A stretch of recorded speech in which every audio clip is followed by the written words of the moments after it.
Assalamualaikum warahmatullahi wabarakatuh. Saya Anissa Rahmawati Siregar dengan NIM A1C118049, mahasiswi Pendidikan Kimia Universitas Jambi. Baiklah, pada kesempatan kali ini saya akan mempresentasikan hasil kerja saya pada mata kuliah Pengelolaan Laboratorium yang diampu langsung oleh Bapak Dr. Andes Harizon MSI.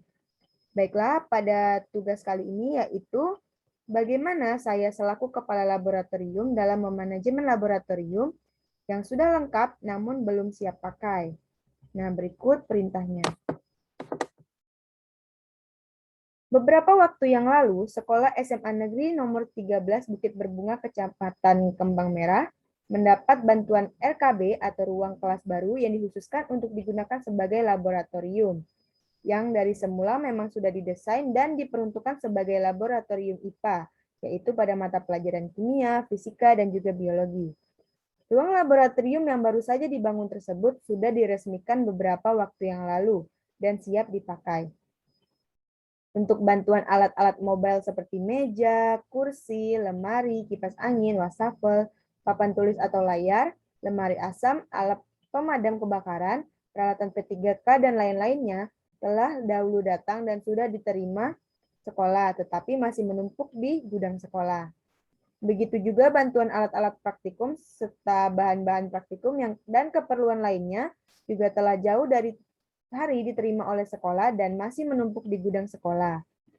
Yang jelas, alat dan bahan-bahan tersebut masih bagus dan masih layak dipakai karena bantuan yang datang tersebut masih baru yang diperuntukkan untuk praktikum IPA. Untuk digunakan dalam kegiatan praktikum IPA, tentu harus dikelola dengan baik. Sekaligus, sebagus apapun dan semodern apapun suatu laboratorium, bila tidak didukung oleh tata kelola yang baik, maka tidak akan menghasilkan kegiatan sesuai dengan tujuan yang direncanakan. Oleh karena itu, agar tata kelola laboratorium berjalan sesuai dengan harapan, maka diperlukan seorang manajer, dalam hal ini kepala laboratorium, yang memahami betul bagaimana pengelolaan laboratorium dilakukan. Sekarang Anda diangkat oleh kepala sekolah untuk mengelola laboratorium tersebut, dan kepala sekolah berharap semester depan laboratorium tersebut sudah bisa digunakan untuk kegiatan praktikum IPA. Terkait hal tersebut, silakan Anda rancang tata kelola sarana dan prasarana, fasilitas, peralatan dan bahan, personil laboratorium, kegiatan laboratorium, dan administrasi, limbah dokumentasi atau sistem, pengarsipan inventaris, dan juga silakan dibuat visi misi laboratorium sekolah tersebut. Nah, baik, sesuai dengan perintah, bahwasannya saya menjadi seorang kepala laboratorium di sekolah SMA Negeri Nomor 13 Bukit Berbunga, di mana saya harus memanage suatu laboratorium yang sudah ada ruangannya, sudah ada alat dan bahannya lengkap, namun belum layak pakai karena belum diatur. Nah, baiklah. Dalam mengatur suatu laboratorium atau dalam memanajemennya, ada hal-hal yang perlu diperhatikan. Yang pertama itu ada tata ruang, alat yang baik yang terkalibrasi, infrastruktur, administrasi laboratorium, organisasi laboratorium, fasilitas pendanaan, inventarisasi dan keamanan, pengamanan laboratorium, disiplin yang tinggi, keterampilan SDM, peraturan dasar, penanganan masalah umum, dan juga jenis-jenis pekerjaan. Nah, di mana semua perangkat tersebut, jika dikelola secara optimal, akan mendukung terwujudnya penerapan manajemen laboratorium yang baik. Dengan demikian, manajemen laboratorium dapat dipahami sebagai suatu tindakan pengelolaan kompleks dan terarah. Nah, dengan demikian, sebagai pusat aktivitasnya adalah tata ruang tersebut. Nah, kita akan bahas secara perinci. Yang pertama yaitu mengenai tata ruang. Nah, laboratorium harus ditata sedemikian rupa hingga dapat berfungsi dengan baik. Tata ruang yang sempurna harus dimulai sejak perencanaan gedung sampai pada pelaksanaan pembangunan. Nah, tata ruang yang baik itu mempunyai pintu masuk dan keluar, kemudian ruang peralatan, ruang penyimpanan zat, ruang staf, ruang bekerja, ruang prasarana kebersihan, lemari praktikan, lemari kaca dan alat-alat optik, kemudian tempat pembuangan limbah, lalu jendela untuk masuk cahaya yang cukup. Kemudian juga selanjutnya yaitu mengenai alat yang berfungsi dan terkalibrasi. Nah, pengenalan terhadap peralatan laboratorium merupakan kewajiban bagi setiap petugas atau orang-orang yang terlibat di laboratorium, terutama mereka yang akan mengoperasikan atau menggunakan alat-alat tersebut. Nah, setiap alat yang dioperasikan itu harus benar-benar dalam kondisi siap untuk digunakan, kemudian bersih, lalu berfungsi dengan baik, dan juga terkalibrasi. Nah, peralatan yang ada ini juga harus disertai dengan buku petunjuk pengoperasian. Hal ini untuk mengantisipasi terjadinya kerusakan, di mana buku manual merupakan acuan untuk perbaikan seperlunya. Dan juga teknisi laboratorium itu juga harus senantiasa selalu berada di tempat. Karena setiap kali peralatan itu digunakan, akan terjadi kemungkinan alat tidak berfungsi dengan baik. Kemudian beberapa peralatan yang dimiliki harus disusun secara teratur pada tempat tertentu, seperti rak atau meja yang disediakan. Nah, peralatan digunakan untuk melakukan suatu kegiatan pendidikan, penelitian, atau yang lain-lain. Oleh karena itu, alat-alat ini harus selalu siap pakai agar sewaktu-waktu juga dapat digunakan. Dan juga peralatan laboratorium itu sebaiknya dikelompokkan berdasarkan penggunaannya. Nah, setelah selesai digunakan, harus segera dibersihkan dan disusun ke tempat semula. Nah, semua alat-alat ini sebaiknya diberikan penutup atau diberikan cover, misalnya menggunakan suatu plastik yang transparan. Nah, terutama juga bagi alat-alat yang memang memerlukannya. Alat-alat yang tidak ada penutupnya ini nanti akan rentan berdebu dan kotor, dan pada akhirnya jika berdebu dan kotor, alat akan lebih mudah rusak. Kemudian untuk alat-alat gelas, itu harus dalam keadaan bersih. Apalagi peralatan gelas yang dia sering dipakai atau digunakan. Nah, untuk alat-alat gelas yang memerlukan juga sterilisasi, atau dia harus dalam keadaan steril, sebelum dia digunakan. Kemudian juga alat-alat gelas ini seharusnya disimpan di lemari khusus, karena kita tahu bahwa alat-alat yang terbuat dari gelas ini sangatlah rentan rusak atau pecah. Maka apabila diletakkan di sembarang tempat dan tersenggol oleh praktikan atau siapapun, maka alat tersebut bisa saja jatuh dan juga rusak. Kemudian yaitu bahan-bahan kimia, di mana untuk bahan-bahan kimia yang bersifat asam dan alkalis, itu sebaiknya disimpan di ruangan yang dilengkapi dengan fan. Nah, hal ini itu bertujuan agar udara atau uap yang ada dapat terhembus keluar.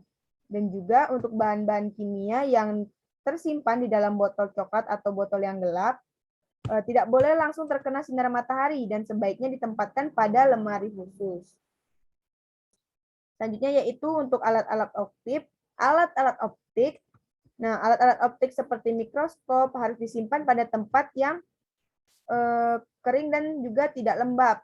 Bukan hanya mikroskop saja, tapi juga seperti kaca pembesar, alat kamera, mikrofoto kamera, dan juga digital kamera itu harus disimpan dalam kotak yang berisikan silika gel dan juga bersih. Kemudian juga disimpan dalam lemari, diberi lampu pijar 10-20 watt, atau disimpan dalam alat desikator. Nah, hal ini itu dilakukan untuk mengurangi kelembaban. Nah, apabila alat tersebut lembab, maka akan berjamur. Jika alat berjamur, kemungkinan untuk rusaknya juga semakin tinggi, sehingga dia disimpan di dalam lemari khusus dengan lampu pijar yang mengurangi kelembaban pada ruangan tersebut, sehingga alat-alat tersebut tidak mudah berjamur dan juga tidak cepat rusak. Selanjutnya yaitu infrastruktur laboratorium. Nah, infrastruktur laboratorium ini meliputi sarana utama dan juga sarana pendukung. Nah, untuk sarana utama ini yaitu mencakup bahasan tentang lokasi laboratorium, konstruksi laboratorium, dan sarana lain, termasuk juga pintu utama, pintu darurat, jenis meja kerja atau pelataran, jenis atap, jenis dinding, jenis lantai, jenis pintu, jenis lampu yang dipakai. Kemudian ada kamar penangas, jenis pembuangan limbah, jenis ventilasi, jenis AC, jenis tempat penyimpanan, jenis lemari bahan kimia, jenis alat optik, jenis timbangan, dan instrumen yang lainnya. Kemudian kondisi laboratorium dan sebagainya. Yang kedua ada sarana pendukung seperti kesediaan energi listrik, gas, air, alat komunikasi, dan pendukung keselamatan kerja seperti pemadam kebakaran, hidran, dan sebagainya. Selanjutnya yaitu administrasi laboratorium. Nah, administrasi laboratorium ini meliputi segala hal kegiatan administrasi yang ada di laboratorium. Nah, antara lain terdiri atas inventarisasi peralatan laboratorium, kemudian daftar kebutuhan alat baru, alat tambahan, alat yang rusak, alat yang dipinjam ataupun yang dikembalikan. Kemudian surat masuk dan surat keluar, daftar pemakai laboratorium, data inventarisasi bahan kimia dan non-kimia, daftar inventarisasi alat-alat mobil air, dan juga sistem evaluasi pelaporan. Nah, kegiatan administrasi ini merupakan kegiatan rutin yang berkesinambungan, karenanya perlu dipersiapkan dan dilaksanakan secara berkala dengan baik dan juga teratur. Nah, juga untuk kelancaran administrasi yang baik, sebaiknya kepala laboratorium itu selalu melaporkan ke kepala sekolah setiap semester atau setiap setahun sekali. Nah, tergantung pada kesiapan yang ada agar semua kegiatan laboratorium itu dapat dipantau langsung oleh kepala sekolah dan sekaligus dapat digunakan untuk perencanaan laboratorium kegiatan-kegiatan yang lainnya. Selanjutnya yaitu inventarisasi dan keamanan laboratorium. Nah, kegiatan inventarisasi dan keamanan laboratorium ini meliputi semua kegiatan inventarisasi harus memuat sumber dana dari mana alat-alat ini diperoleh atau dibeli. Kemudian juga keamanan atau security peralatan laboratorium ini juga ditujukan agar peralatan laboratorium tersebut harus tetap berada di laboratorium. Nah, jika peralatan dipinjam harus ada jaminan dari si peminjamnya. Kemudian jika hilang atau dicuri harus dilaporkan kepada kepala laboratorium itu sendiri. Dan juga perlu diingat bahwa semua barang yang ada di laboratorium itu merupakan hak milik negara. Jadi sebisa mungkin jangan sampai hilang ataupun rusak. Dan juga adapun tujuan yang ingin dicapai dari inventarisasi dan keamanan adalah mencegah kehilangan dan penyalahgunaan, mengurangi biaya operasional, meningkatkan proses pekerjaan dan hasilnya, meningkatkan kualitas kerja, mengurangi resiko kehilangan, mencegah pemakaian berlebihan, dan juga meningkatkan kerjasama. Dan juga diberikan beberapa petunjuk umum pengamanan laboratorium agar setiap laboran ataupun siswa-siswa yang menggunakan laboratorium tersebut dapat bekerja dengan aman. Kemudian juga harus ada prinsip umum pengamanan laboratorium.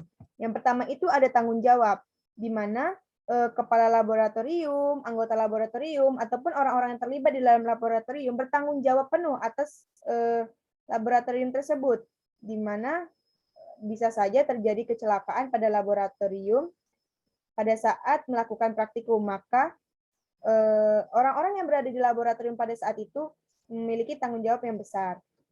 Kemudian juga kerapian, di mana semua koridor, jalan keluar, dan alat pemadam api harus bebas dari hambatan seperti botol-botol dan juga ataupun kotak-kotak yang berserakan.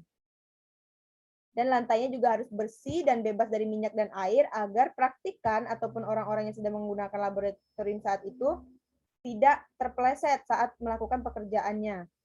Nah, kemudian semua alat-alat juga yang sudah digunakan itu harus dikembalikan ke tempat semula seperti sebelum digunakan. Kemudian ada kebersihan, di mana kebersihan dalam laboratorium ini menjadi tanggung jawab semua anggota laboratorium ataupun yang menggunakannya. Kemudian juga konsentrasi terhadap pekerjaan, di mana setiap pengguna laboratorium harus memiliki konsentrasi penuh terhadap pekerjaannya masing-masing. Tidak boleh mengganggu pekerjaan orang lain dan tidak boleh meninggalkan percobaan yang memerlukan perhatian penuh. Kemudian ada pertolongan pertama atau first aid, di mana semua kecelakaan bagaimanapun ringannya harus ditangani di tempat dengan memberikan pertolongan pertama. Misalnya apabila ada praktikan yang tidak sengaja memercikkan suatu zat ke matanya, maka harus cepat-cepat dibasuh dengan air. Apabila itu tidak mempan atau mungkin gejalanya semakin buruk, maka harus dilakukan pemanggilan dokter agar tidak terjadi hal-hal yang lebih buruk lagi. Jadi setiap laboratorium itu juga perlu dan wajib memiliki P3K dan harus selalu dikontrol isinya. Selanjutnya pakaian. Nah, saat bekerja di laboratorium ini dilarang menggunakan baju yang longgar, kancing yang terbuka, kemudian kalung yang terjuntai, atau aksesoris-aksesoris yang besar yang berkemungkinan dapat tersangkut saat melakukan pekerjaan. Karena hal itu sangat berbahaya, misalnya apabila menggunakan gelang yang panjang atau besar dan tersangkut di alatnya, kemudian alatnya pecah, bisa saja mengenai praktikan tersebut, atau mungkin zat-zatnya juga dapat mengenai praktikan tersebut. Dan juga rambut juga harus rapi, tidak tergerai dan diikat agar tidak mengganggu selama proses praktikum. Kemudian berlari di laboratorium juga sangat dilarang keras karena dapat mengganggu pekerjaan. Kemudian juga ada pintu-pintu, di mana pintu-pintu ini harus dilengkapi dengan jendela pengintip untuk mencegah terjadinya kecelakaan. Misalnya contoh kecelakaannya itu kebakaran. Nah, apabila terjadi kebakaran dan di pintu itu ada seperti jendela pengintip, sehingga orang di luar juga akan sadar bahwa terjadi kebakaran di dalamnya, sehingga bantuan lebih cepat datang. Kemudian itu ada alat-alat, di mana alat-alat ini seharusnya ditempatkan di tengah meja agar alat-alat tersebut tidak jatuh ke lantai dan tidak mudah tersenggol. Nah, selain itu, peralatan sebaiknya juga ditempatkan dekat dengan sumber listrik jika alat tersebut menggunakan listrik. Demikian juga untuk alat-alat yang menggunakan air, gas sebagai sarana pendukungnya. Nah, kemudian penanganan alat-alat. Nah, untuk alat-alat seperti kaca atau gelas, ini harus berhati-hati sekali karena seperti gelas beker, flask, test tube, Erlenmeyer, dan juga lain-lainnya ini sangat mudah atau rentan pecah. Nah, misalnya untuk menggunakan alat-alat tersebut harus dilihat juga kondisinya. Apabila terjadi keretakan ataupun kerusakan ringan, sebaiknya itu tidak dipakai karena hal tersebut sudah tidak layak dipakai dan bisa saja membahayakan. Kemudian juga kemudian selanjutnya yaitu mematahkan pipa kaca atau batang kaca, di mana jika hendak memotong pipa kaca harus menggunakan sarung tangan. Pada bekas pecahan pipa kaca, permukaannya dilicinkan dengan api, lalu diberi pelumas atau gemuk silikon, kemudian dimasukkan ke sumbat gabus atau karet. Kemudian juga mencabut pipa kaca. Nah, mencabut pipa kaca dari gabus dan sumbat harus dilakukan dengan hati-hati. Bila sukar mencabutnya, potong dan belah gabus itu untuk memperlonggar. Lebih baik digunakan pelubang gabus yang ukurannya telah cocok. Kemudian licinkan dengan meminyakan dan kemudian putar perlahan-lahan melalui sumbat. Nah, cara ini juga digunakan untuk memasukkan pipa kaca ke dalam sumbat. Jangan gunakan alat-alat kaca yang sumbingnya sudah retak, yang sumbatnya itu atau alatnya itu sudah retak. Nah, sebelum dibuang sebaiknya dicuci terlebih dahulu untuk memastikan kerusakannya. Kemudian pemberian label. Nah, semua bejana seperti botol, flask, test tube, dan lain-lainnya itu seharusnya diberi label yang jelas. Jika tidak jelas, lakukan pengetesan isi bejana yang belum diketahui secara pasti dengan hati-hati dan juga secara terpisah. Kemudian dibuang melalui cara yang sesuai dengan jenis zat kimia tersebut. Kemudian juga biasakan menulis tanggal, nama orang yang membuat, konsentrasi, nama, dan bahaya dari zat-zat kimia yang ada di dalamnya. Kemudian juga ada suplai gas. Nah, tabung-tabung gas ini harus ditangani dengan hati-hati walaupun berisi maupun kosong. Penyimpanan sebaiknya di tempat yang sejuk dan terhindar dari tempat yang panas. Kemudian selanjutnya penggunaan pipet, di mana gunakanlah pipet yang dilengkapi dengan pompa pengisap. Nah, jangan menggunakan mulut juga dalam menggunakan pipet. Dalam praktikum jangan menggunakan mulut. Kemudian juga ketika memasukkan pipet itu ke dalam pompa pengisap, harus dilakukan dengan hati-hati supaya pipet tidak pecah dan pompa penghisap juga tidak rusak. Jangan sampai ada cairan yang masuk ke pompa penghisap karena akan merusak pompa tersebut. Kemudian untuk melepaskan tutup kaca yang kencang atau dia seret.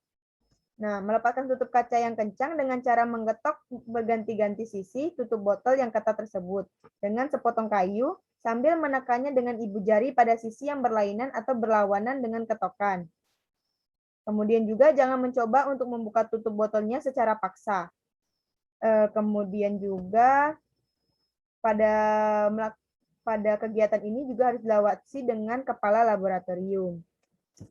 Selanjutnya yaitu kebakaran. Nah, untuk menanggulangi bahaya kebakaran, perlu diketahui klasifikasi bahan-bahan dan alat-alat pemadam kebakaran yang sesuai secara umum. Dan juga harus tahu juga apa-apa saja bahan yang mudah terbakar dapat diklasifikasikan sebagai berikut. Seperti misalnya kelas kebakarannya kelas E, itu bahan yang mudah terbakarnya seperti kertas, kayu, tekstil, plastik, bahan-bahan pabrik, atau campuran lainnya. Kemudian untuk kelas B itu ada larutan yang mudah terbakar, kemudian untuk kelas C itu ada gas yang mudah terbakar, dan untuk kelas E itu ada alat-alat listrik. Kemudian juga bahan-bahan yang lain jika terbakar sulit diklasifikasikan karena berubah dari padat menjadi cair atau cair juga menjadi gas pada temperatur yang tinggi. Kemudian ada juga alat-alat pemadam seperti misalnya tipe air itu untuk kebakaran kelas ABC dengan warna tabung merah, dan juga tipe busa dengan kebakaran kelas AB dengan warna tabung krem dan sebagainya. Selanjutnya ada organisasi laboratorium, di mana organisasi laboratorium ini meliputi struktur organisasi, deskripsi pekerjaan, serta susunan personalis yang mengelola laboratorium tersebut. Nah, penanggung jawab tertinggi organisasi di dalam laboratorium adalah kepala laboratorium itu sendiri, di mana kepala laboratorium ini bertanggung jawab terhadap semua kegiatan yang dilakukan dan juga bertanggung jawab terhadap seluruh peralatan yang ada. Nah, para anggota laboratorium atau orang-orang yang terlibat yang berada di bawah kepala laboratorium juga harus bertanggung jawab terhadap semua pekerjaan yang dibebankan kepada orang-orang tersebut.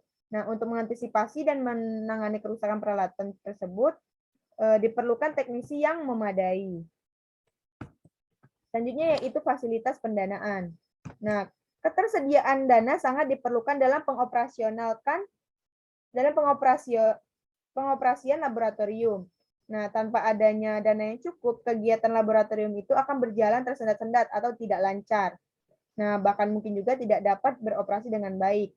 Dana dapat diperoleh dari antara lain dari anggaran rutin, dari suplai pemerintah, dana dari badan-badan internasional, dana operasional melalui hibah kompetensi, dan juga dana-dana lainnya.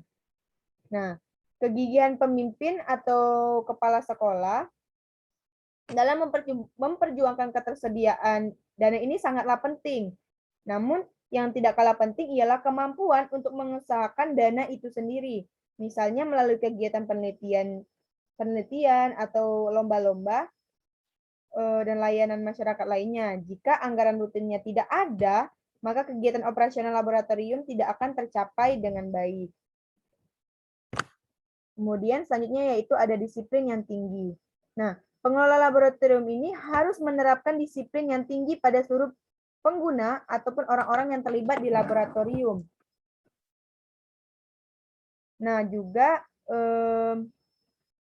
agar terwujud efisiensi kerja yang tinggi. Kedisiplinan juga sangat mempengaruhi pola kebiasaan dan perilaku orang-orang yang terlibat di dalamnya. Jadi, setiap penggunaan laboratorium harus menyadari tugas dan juga wewenang serta fungsinya. Nah, sesama pengguna laboratorium juga harus ada kerjasama yang baik sehingga setiap kesulitan yang dipecahkan atau diselesaikan dapat didiskusikan bersama-sama. Selanjutnya ada keterampilan di mana pengelola laboratorium ini harus meningkatkan keterampilan semua tenaga laborannya. Nah, peningkatan keterampilan ini dapat diperoleh melalui pendidikan tambahan atau juga pelatihan maupun magang di tempat lain. Nah, peningkatan keterampilan juga dapat dilakukan melalui bimbingan dari staf, baik di dalam laboratorium maupun dari luar laboratorium. Kemudian ada peraturan umum. Nah, beberapa peraturan umum untuk menjamin kelancaran jalannya pekerjaan di laboratorium juga harus ada. Nah, beberapanya yaitu yang pertama dilarang makan atau minum di dalam laboratorium karena dapat berbahaya apabila memakan saat sedang melakukan kegiatan praktikum atau laboratorium, bisa saja makanan yang dimakan itu terkontaminasi dengan zat-zat di dalamnya dan masuk ke dalam mulut, dan itu dapat mengganggu kesehatan seorang praktikan. Kemudian juga dilarang merokok karena juga mengandung potensi bahaya seperti kontaminasi melalui tangan, ada api atau uap ataupun gas yang bocor dan mudah terbakar karena ada rokok, dia bisa tersambar oleh api rokok tersebut. Kemudian uap atau gas yang beracun akan terhisap melalui pernafasan saat seseorang merokok.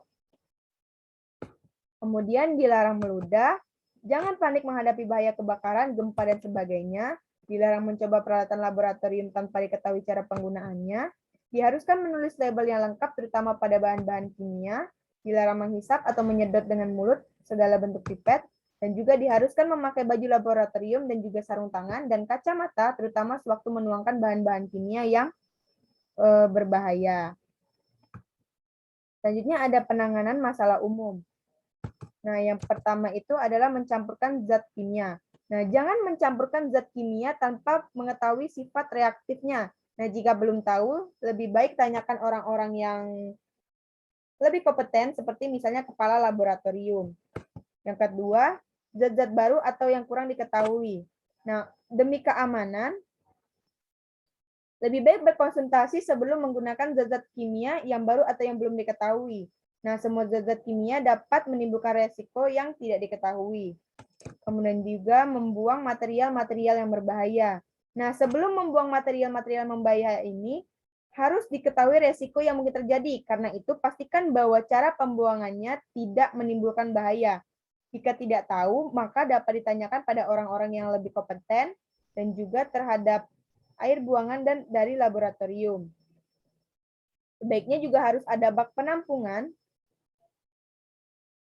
yang khusus, jangan dibuang begitu saja di lingkungan bebas.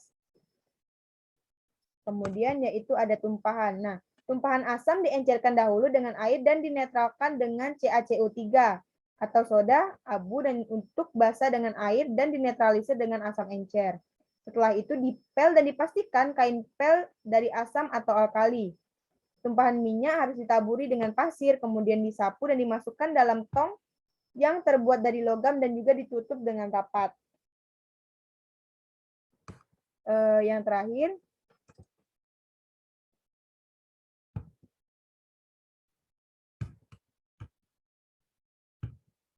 yaitu penanganan masalah umum. Yang terakhir, jenis pekerjaan. Nah, berbagai pekerjaan laboratorium seperti praktek, penelitian, dan layanan umum harus didiskusikan sebelumnya dengan kepala laboratorium. Setelah itu dilanjutkan dengan cara pelaksanaan. Nah, pemahaman jenis pekerjaan laboratorium diperlukan untuk meningkatkan efisiensi penggunaan bahan-bahan kimia, air, listrik, gas, dan juga alat-alat laboratorium, kemudian meningkatkan efisiensi biaya, meningkatkan efisiensi tenaga dan waktu, baik dari pengguna maupun pengelola laboratorium itu sendiri, kemudian meningkatkan kualitas dan keterampilan pengelolaan laboratorium dan laboran, baik pengelola laboratorium dan laboran atau teknisi harus dapat bekerja sama dengan baik dalam satu teamwork. Kemudian juga meningkatkan pendapatan atau income dari laboratorium yang bersangkutan. Nah, dari pernyataan di atas, maka dapat disimpulkan bahwa agar semua kegiatan yang dilakukan di dalam laboratorium dapat berjalan dengan baik dan lancar, dibutuhkan sistem pengelolaan operasional laboratorium yang baik dan sesuai dengan situasi kondisi tempat.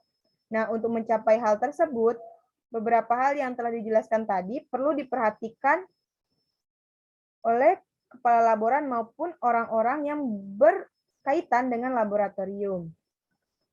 Nah, ada pula visi dan misi Laboratorium IPA SMA Negeri Nomor 13 Bukit Berbunga Kecamatan Kembang Merah, di mana visinya yaitu menjadikan Laboratorium IPA di SMA Negeri 13 Bukit Berbunga sebagai sarana fasilitas penunjang pembelajaran yang baik dan dapat menjadi tempat bagi siswa untuk mengembangkan kreativitas siswa, dengan misinya yaitu melangsungkan manajemen dan administrasi laboratorium yang baik, memfasilitasi siswa untuk menggunakan laboratorium sebagai sarana dan prasarana selama belajar, menjalankan kegiatan laboratorium setiap tahunnya, kemudian menciptakan suasana dan lingkungan laboratorium IPA yang nyaman dan menyenangkan.